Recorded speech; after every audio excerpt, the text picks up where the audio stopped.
Bwana kitambo kidogo sio kama sahi. Bana, unakumbuka hiyo time huu? Ulikuwa mnataka kwenda kitambo si kama sahi. Kitambo tulikuwa bwana tunacheza live ingekuwa kama sahi saa 11.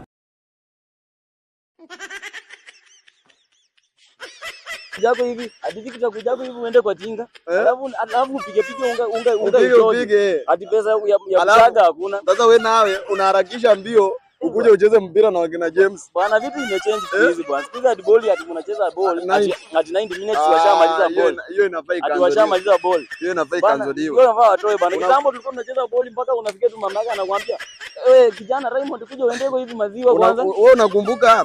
Wakire kurenya. Waje kuni na unakutana vindi Sharoni. Kwanza hapo umevuka vindi Sharoni sasa kwa Sharo. Sharo sasa nikuguzeko tu kidogo. Naambia Sharoni, acha nioneko yako. Pia anakuambia acha nioneko yako. Na hivyo ndio mnaisha siku bana wasichana mnaenda. Hadi anataka lodging. Lodging ni ya nini? Kama tulikwamiwa. Hapo bana ilikuwa